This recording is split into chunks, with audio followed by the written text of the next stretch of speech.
Another day, another project. So got the vet up.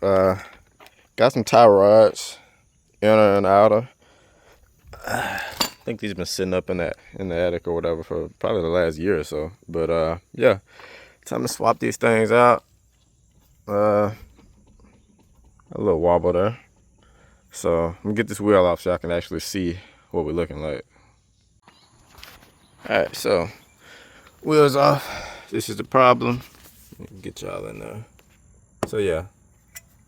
And I can grab this, shake it, and you can see this wiggle. Hope you can see the wiggle. I'm kind of moving too much. But yeah. Anyway, this wiggles while this stays still because this joint is busted. So time to replace this whole bar. I got this piece and I got the long piece. So let's get this stuff off.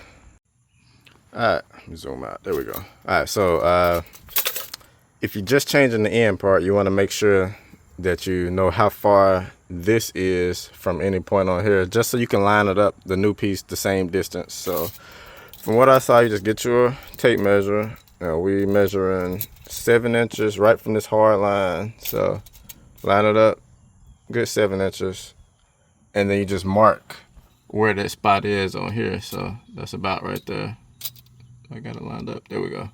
So yep, you just mark that. So now you know once you put the new end piece on, which some of these end pieces are a different length than the original piece, so that's what that's for. So you might have to adjust it a little bit lower or a little bit farther.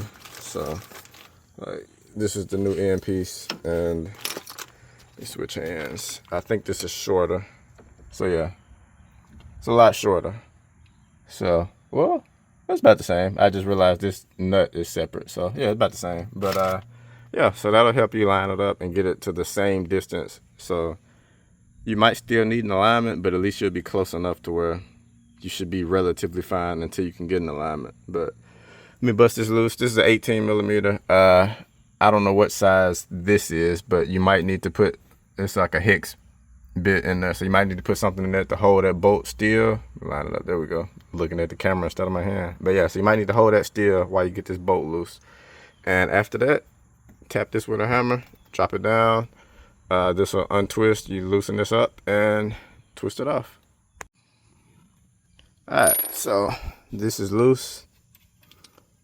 Get that off. Now, I put it back on just a little bit just to give me a little surface area to hit with this hammer. But this is in.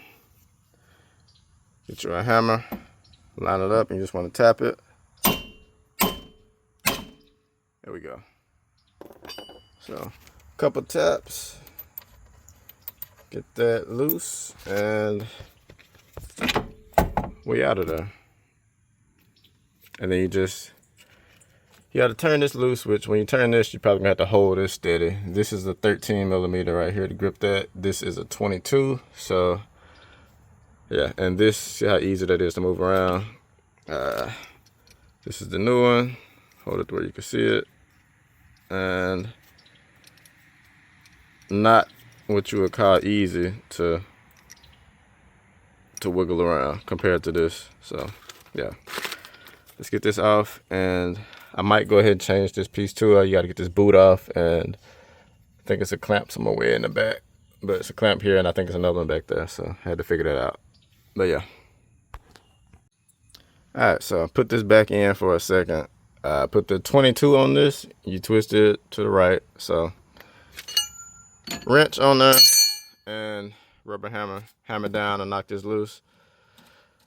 This will get this loose, and now I should be able to hold this tight while I twist this loose and back.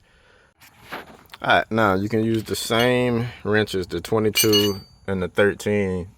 Hold that still. You can wrap the wrench around this end like so, or wherever I'm at. There we go. So you can use that to break this loose and twist it, and after that you can twist it by hand. So not too bad.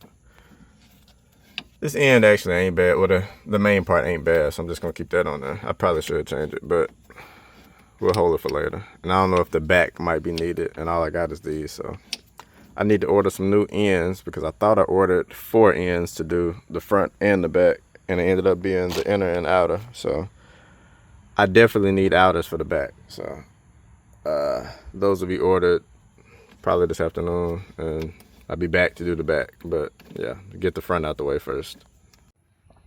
All right, new piece is on.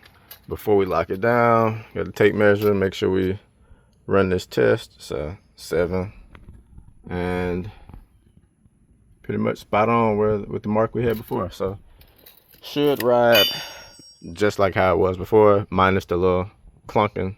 So time to lock this down. Got a castle nut. It should be a yes, there's a hole right there, but it should be a cotter pin in this kit somewhere. I gotta look through this bag, but it should be one in there.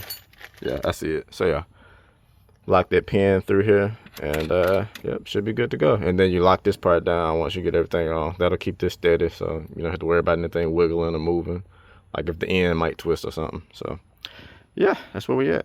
Pretty easy job, actually. All right, so just a heads up, I went ahead and put the old nut back on because it comes with this little washer on it, and the castle nut doesn't come with a washer, and then it sits so low.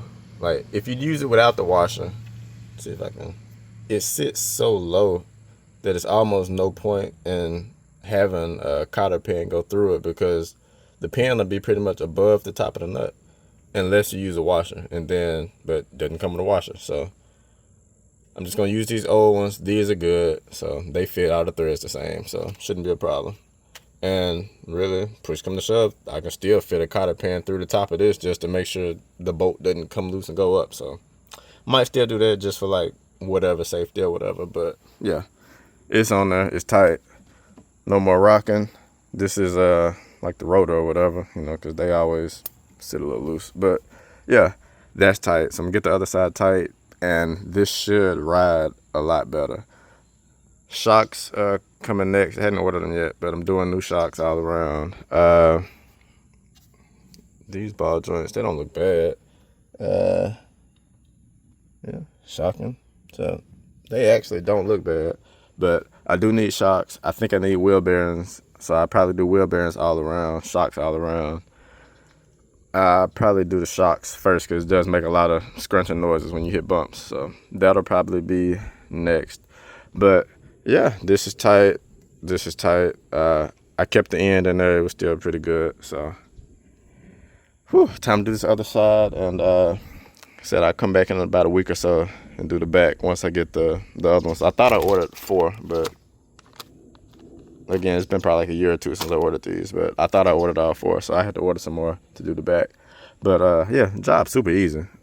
So yeah, drop this down, do the other side, and I will catch y'all on the next one.